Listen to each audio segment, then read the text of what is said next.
Благодаря, да, както ти каза, до мене вече и треньора на домакините Спартак Варна Гьоко Хаджиевски. Страхотен матч за Соколите, в крайна сметка обаче те загубиха двубоя. Как видя срещата, господин Хаджиевски?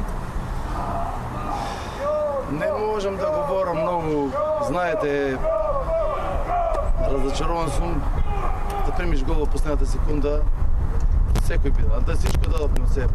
Значи со полн респект на ЦСКА 48, мислам дека заслуживме многу повеќе од ова загуба. Можевме и да биеме матчот, можевме и да печалиме најмалку една точка, која немаше да ме направи потполно доволен, но пак една точка е. Мислам дека затворивме играта на ЦСКА, немаше комбинации, всичко беше внатре на центаршутеви, исползваа 4 централни нападатели. Колку можевме затваравме ние. Ако кажем дека вчера болни беа и Грнчов и Димо, дека со половин сила го играа матчот. Мислам покажавме на всичките дека имаме желание, даваме повеќе од 100% од нас да направиме резултати. Просто ова денеска е навистина нека сме хендикеп да примиш гол на игра која не имаш под контрола во последната секунда. Не знам кога и тоа на същ начин. Значи таму каде јас не можам да го променам тоа никако. Значи примаме головите на 5 метра во средината на голот. И сега и за другите противници можда нека гледат дека слаба точка. Всичките голови таму ги примаме. Јас како да сменам не знам. Секој ден, секоја тренировка, секој мач сашто да го говорам. И пак на същиот начин.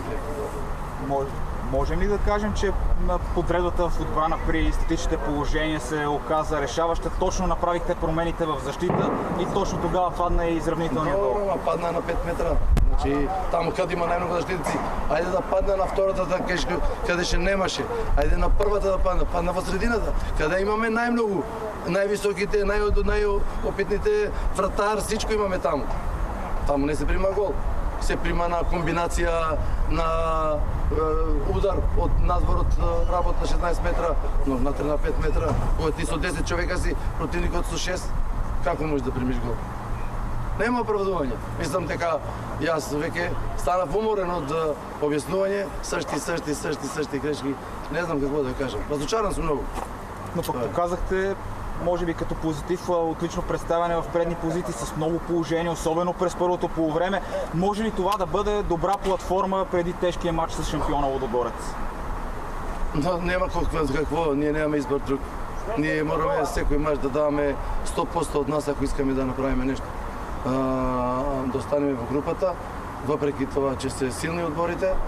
Ето и ЦСКА е силен отбор, трето место, сигурно може да е четвърката, но ето, ако се показавме денеска, иако въпреки имавме проблеми, ние заслуживме најмалку точка денеска. Така да се надевам, но просто треба да ги охрабриме, да ги дигнеме овие момчиња.